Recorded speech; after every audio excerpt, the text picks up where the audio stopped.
Bom, pessoas, hoje a gente vai entender um pouquinho mais sobre a anatomia das fontes, como funciona o corpinho delas, né? Que a gente muitas vezes chama de perninha, barriguinha. A gente vai ver o nome certo, o nome técnico dessas partes das fontes, beleza? E geralmente as partes que existem chamam bojo, haste, barra, perna, serifa, oco, cauda, terminal, ombro, vértice, ligação, orelha, gancho, junção, espora, incisão, abertura, espinha e braço. Até cansei depois de falar isso tudo. E eu vou colocar algumas fontes aí para você ver. No B, aquela parte que a gente chama de barriguinha, ela se chama bojo, beleza?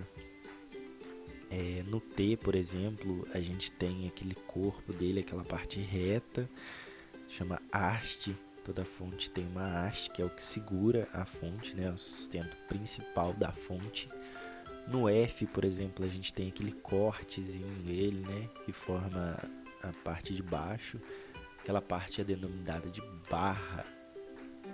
Em outras letras, por exemplo, no R ou no K, onde a gente tem aquela perna dele, né, que segura ele, a parte de baixo, que ajuda no sustento dele, aquela parte se chama perna mesmo, beleza? Essa aí a gente fala certo.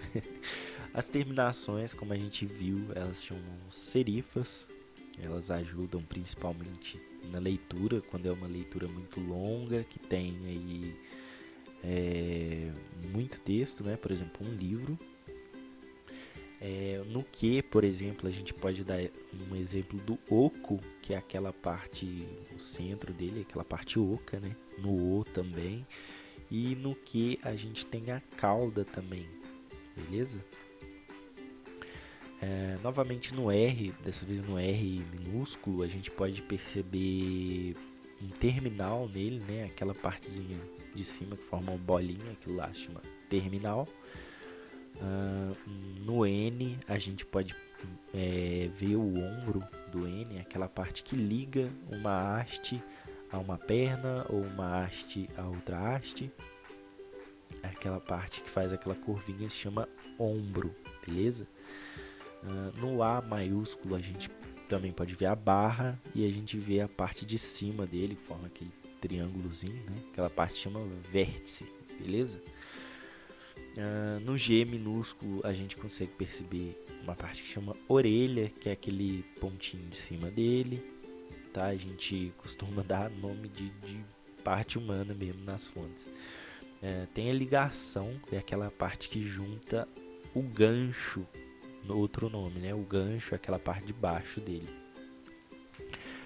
No A minúsculo a gente tem uma parte, por exemplo, que é a junção, que liga o bojozinho dele à haste.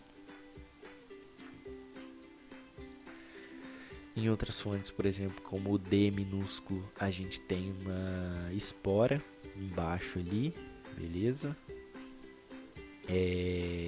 E outras fontes, por exemplo, o Q minúsculo, a gente tem uma incisão em cima dele ali, que é o contrário do vértice que a gente vê no A. Em outras fontes que sobra um espacinho, por exemplo, o U minúsculo, tanto o minúsculo como o maiúsculo tem ali uma abertura, né? Que a gente tem as hastes ao contrário, ali, o ponto de apoio dele em cima, como se ele tivesse pendurado, e aí tem uma abertura ali.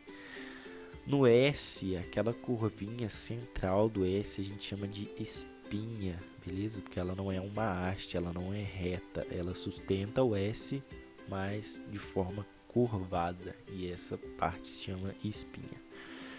E em outras letras, como o Y maiúsculo, por exemplo, a gente tem uma parte sobressalente dele ali, que a gente chama de braço, quando a haste se divide em dois, beleza?